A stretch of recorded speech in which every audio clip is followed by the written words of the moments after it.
The Death Troopers, elite soldiers clad in ominous black armor, were an elite variant of stormtroopers in the Galactic Empire, trained and equipped for highly specialized operations.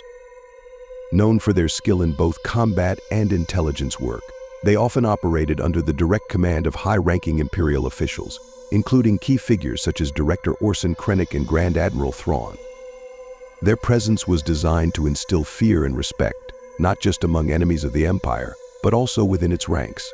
The intimidating design of their armor and the secrecy surrounding their training made them a potent symbol of the Empire's power and precision. The Death Trooper program was one of the Empire's most ambitious attempts at creating a superlative fighting force, drawing from various branches within the Imperial military. These soldiers were selected based on rigorous criteria, focusing on physical fitness, combat ability, and unwavering loyalty to the Empire.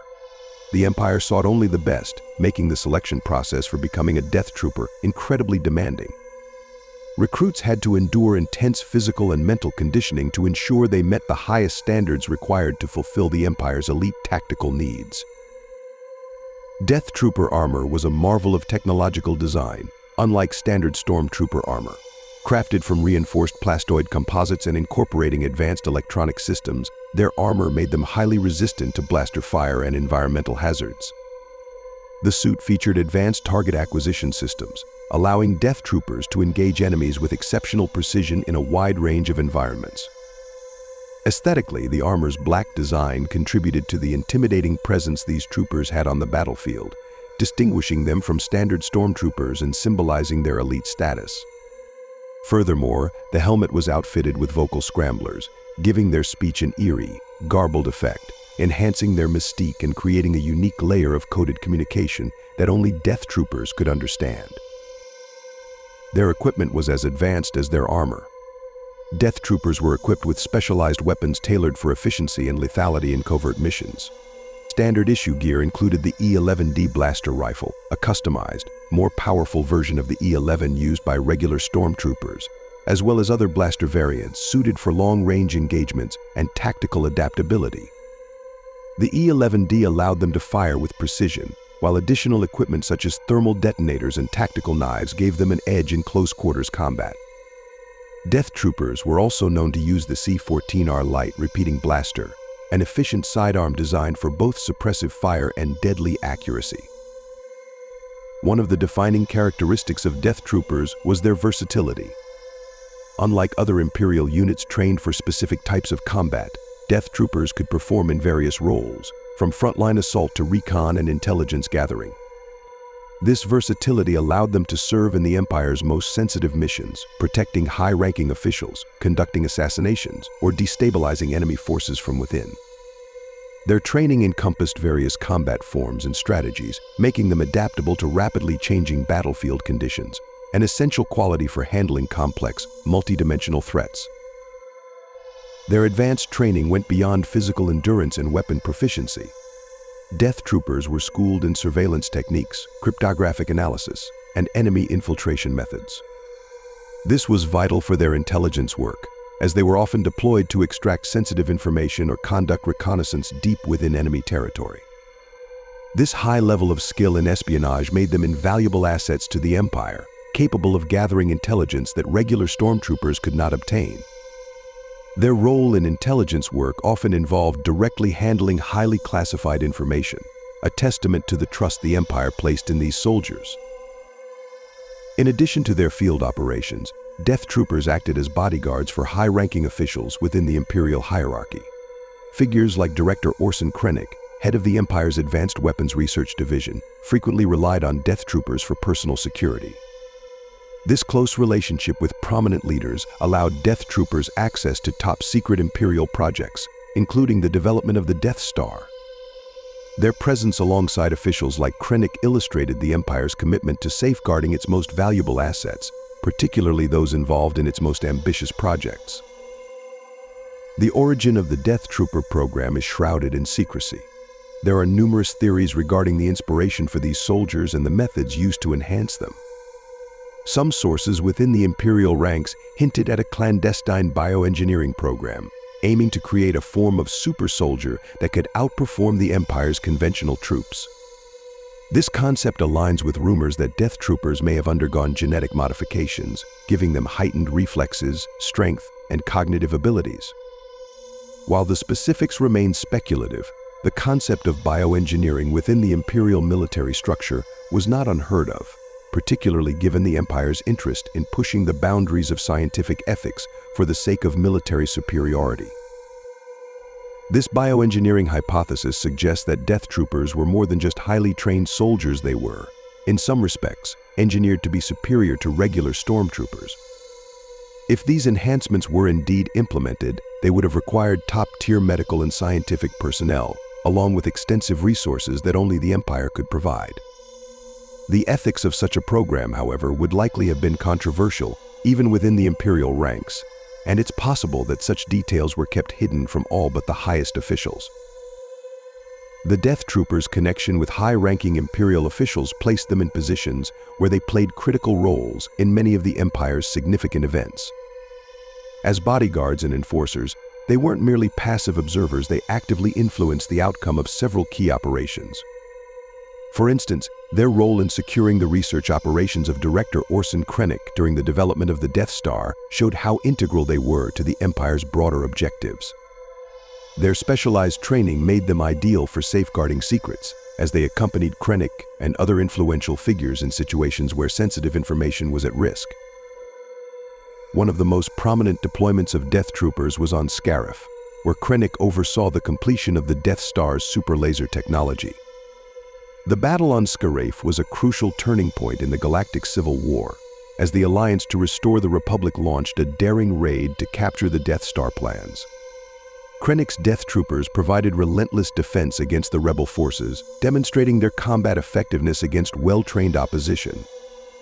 Despite the overwhelming number of rebel forces and the chaotic conditions, the Death Troopers held their ground, fighting with precision and discipline that exceeded the capabilities of standard stormtroopers. During the assault on Scarif, Death Troopers showcased their prowess in a variety of combat scenarios, including jungle warfare and close-quarters engagements within the Empire's complex facilities. Their armor, equipped with advanced environmental filters, allowed them to operate effectively in diverse terrains, from tropical islands to urban landscapes. This adaptability was a testament to the extensive conditioning they underwent, making them far more reliable than regular stormtroopers, who often struggled in difficult environments or under intense pressure. The Death Troopers' loyalty was another notable characteristic that set them apart from other Imperial soldiers. Unlike many within the Empire's ranks, who might harbor doubts or discontent, Death Troopers displayed an unwavering commitment to their superiors and the Empire's cause. This loyalty likely stemmed from the rigorous selection and indoctrination processes, which ensured that only the most dedicated individuals were accepted. Their loyalty was particularly valuable to individuals like Krennic, who operated in the cutthroat environment of Imperial politics, where betrayal and backstabbing were common. The Death Troopers' presence served as both a physical and psychological buffer, allowing their commanders to focus on their goals without fear of personal threats. Additionally, Death Troopers' advanced skill set included knowledge of alien languages and cultural protocols, a rare capability in the largely xenophobic Imperial military. This proficiency was especially useful in scenarios where the Empire needed to navigate relationships with non-human species or factions. The ability to communicate in multiple languages and understand diverse cultures added a layer of strategic flexibility, as Death Troopers could conduct covert operations in territories that other Imperial troops might have struggled to navigate. Their linguistic skills also aligned with their espionage capabilities, allowing them to intercept and decode communications that could reveal enemy strategies. The Death Troopers' role within the Imperial hierarchy was also bolstered by the armor's psychological impact. While most stormtroopers were faceless, Death Troopers embodied an even darker, more imposing image. Their distinct look contributed to a persona that transcended mere intimidation, creating an almost mythical reputation. This was crucial in maintaining the Empire's image of unassailable power, especially when dealing with local populations resistant to Imperial rule. The black armor and voice-scrambled communication added to the fearsome reputation that preceded them. Their very presence in any scenario suggested that the Empire was not only present but also had vested interest in absolute control, leaving an unmistakable impression on the people who encountered them. The Death Trooper program also hinted at the Empire's willingness to explore unconventional military strategies. Rather than relying solely on vast numbers of troops, as they did with regular stormtrooper battalions, the Empire saw the value in smaller, specialized units that could handle tasks requiring extreme discretion and efficiency. This approach foreshadowed a growing Imperial interest in the concept of quality over quantity, focusing resources on units that could achieve high-stakes objectives with minimal support. In many ways, Death Troopers represented an evolution in the Empire's military thinking, pointing to a future where elite operatives could accomplish what entire battalions could not. Moreover, the Death Troopers linked to Imperial intelligence extended beyond simple reconnaissance. They often functioned as enforcers, not only defending Imperial officials but also carrying out orders related to internal security. In cases where the Empire suspected betrayal or treason among its ranks, Death Troopers were sometimes called upon to neutralize potential threats. This dual role as both external combatants and internal regulators made them invaluable to the Empire, especially in controlling dissent within its own structure. Their capacity for enforcing discipline and loyalty meant that Death Troopers occasionally operated independently, conducting missions without regular supervision or reinforcements. Grand Admiral Thrawn, one of the most strategic minds in the Empire, saw the value of Death Troopers and deployed them strategically in his campaigns against the Rebel Alliance. Thrawn's methodical approach to warfare, which combined both tactical brilliance and psychological manipulation, found a perfect match in the Death Troopers. Under Thrawn's command, Death Troopers became not just fighters but tools of psychological warfare, using their skills and fearsome appearance to demoralize opposition. Thrawn understood that the mere sight of these elite troopers could sway the morale of rebel forces, effectively serving his campaign's broader objectives. This reputation for fearsome efficiency didn't mean that Death Troopers were invincible, however. Although they possessed exceptional training and equipment, they remained mortal soldiers, vulnerable to well-coordinated attacks and high-powered weaponry. The battle on Scarif highlighted both their strengths and limitations, as the overwhelming numbers of the rebel assault and the relentless determination of rebel troops gradually overwhelmed even these elite soldiers. Despite their skill, Death Troopers ultimately fell to the sheer determination of the rebel forces, revealing that even the Empire's finest could be bested in extreme circumstances. Yet their actions on Scarif were a final testament to their dedication, as they fought to the last in defense of their mission. Ultimately, the Death Troopers served as the embodiment of the Empire's philosophy of strength and intimidation. They demonstrated that the Empire was willing to invest in soldiers whose skills, loyalty, and mystique far surpassed those of regular troops. By cultivating a unit that could perform specialized tasks, adapt to complex situations, and handle Imperial secrets, the Empire attempted to create a model of military excellence that could rival any force in the galaxy. Through their armor, weaponry, training, and conduct, Death Troopers became a symbol of the Empire's unrelenting pursuit of control, leaving an indelible mark on the people and places they encountered across the galaxy. The Death Troopers' presence in the Imperial military was not only a tactical advantage, but also a deliberate element of the Empire's psychological warfare. Their image was crafted to instill fear, leveraging every element of their design from the pitch-black armor to the scrambled vocalizations to convey the message that they were an unstoppable force. This impression played into the Empire's strategy of using fear to maintain control. For citizens and soldiers who lived in constant fear of retribution, the Death Troopers represented the Empire's ability to deploy an elite, almost ghostly force, loyal to the highest officials and capable of quelling resistance with precision and ruthlessness. The Death Trooper program, therefore, was as much a psychological weapon as it was a military one. Interestingly, their fearsome reputation was cultivated not just by their armor but also by a strict code of silence. Death Troopers rarely communicated with outsiders, even other Imperial soldiers, and when they did, it was in the form of heavily garbled, encrypted speech.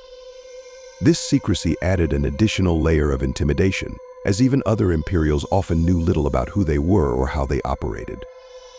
This aura of mystery helped build the myth around Death Troopers, turning them into something more than mere soldiers, into figures that inspired both fear and fascination. Within the Empire's ranks, rumors about them persisted, with some speculating that they were enhanced in ways that made them more than human. Adding to their mystery was the notion that the Death Trooper program might have had origins tied to Sith alchemy or dark science. Some in the Empire believed that the troopers had undergone genetic manipulation not only to improve their combat effectiveness, but to increase their endurance, resilience, and even height, giving them an imposing, almost supernatural presence. While these rumors remain speculative, they reveal how the Death Troopers were seen as products of the Empire's willingness to bend moral and ethical boundaries for power. This connection to Sith-aligned practices, while unproven, underscores the Empire's fascination with dark technologies and methods, especially under Emperor Palpatine's rule. Beyond their loyalty to high-ranking officials, Death Troopers also served the Empire as a covert force for sensitive assignments. While they were often seen protecting individuals like Director Krennic, they also operated independently on missions requiring absolute stealth and silence. Such assignments were typically ones that regular stormtroopers couldn't be trusted to handle, involving matters of espionage, subterfuge, or even assassination. The Death Troopers' training in reconnaissance and covert operations allowed them to perform these missions with high efficiency, able to infiltrate enemy territory undetected and complete objectives with lethal precision.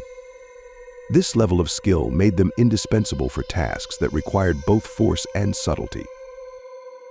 Their skills as elite operatives were not limited to combat. Death Troopers often acted as field intelligence agents, extracting valuable information from enemy sources, intercepting communications, and even manipulating opponents' tactics to their advantage. These intelligence operations were crucial, especially in missions where understanding the opponent's strategy could mean the difference between victory and defeat. Death Troopers excelled in gathering intelligence, not just on the battlefield but also in urban settings, where they could blend into Imperial garrisons and survey local resistance movements. This intelligence-gathering capability gave Imperial commanders real-time insights, allowing them to adjust their strategies based on the Death Troopers' reports. Their capacity to operate in various environments was further supported by their advanced armor systems, which could adapt to extreme weather, low light conditions, and even atmospheric contaminants. Their suits included advanced filtration systems that allowed them to function effectively in hazardous environments without respiratory concerns. In regions where chemical or biological hazards were present, Death Troopers could operate unhindered, adding another layer of utility to their repertoire. These suits made Death Troopers highly versatile, capable of tackling diverse mission types, from stealthy infiltrations in dense urban centers to assaults in the harshest natural environments. While most stormtroopers served as the Empire's regular army, meant for sheer numbers and brute force, Death Troopers embodied a strategic, targeted approach to warfare. They were not expendable but instead treated as a valuable, highly specialized asset within the Empire's arsenal.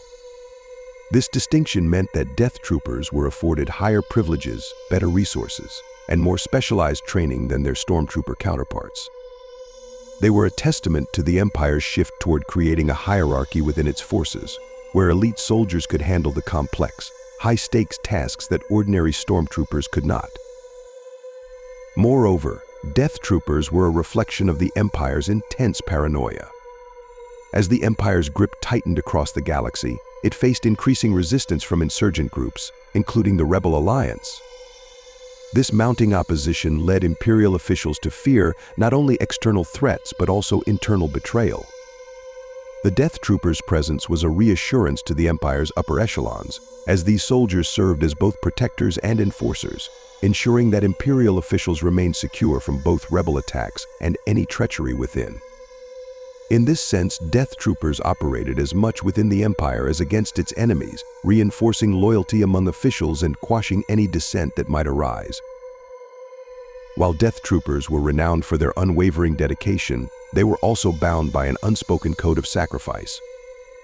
The nature of their missions and their close alignment with high-stakes objectives meant that many Death Troopers were expected to undertake operations with little chance of survival. They were trained to understand that failure was not an option, and retreat was rarely permitted. For Death Troopers, success was paramount, regardless of personal risk. This dedication to the mission, coupled with their elite status, created an intense esprit de corps among them, a unity that was integral to their effectiveness as a unit. The Death Troopers also represent a shift in the Empire's military philosophy that resonated throughout the ranks. Where stormtroopers were often seen as faceless, disposable soldiers, Death Troopers symbolized a new breed of Imperial warfare, one that valued skill, loyalty, and adaptability over sheer numbers. This shift was indicative of a broader change within the Empire, as it sought to adapt to the realities of a galaxy increasingly resistant to its rule. The Empire began investing more in specialized units capable of handling insurgent threats, particularly as it became clear that conventional stormtroopers could not manage the rapidly evolving tactics of the Rebel Alliance and other resistance groups. Ultimately, the legacy of the Death Troopers can be seen as both a product and a reflection of the Empire's darker ambitions. They represented not only the heights of military prowess, but also the moral compromises the Empire was willing to make in its quest for control. They were the Empire's shadow soldiers, embodying its philosophy of absolute power and control, while simultaneously hinting at the hidden, often brutal measures required to sustain such power. Through them, the Empire sent a clear message: resistance was futile, and any opposition would be met with a force unlike any other. In every battlefield they graced, the Death Troopers served as a grim reminder of the Empire's reach, leaving a lasting impression on friend and foe alike.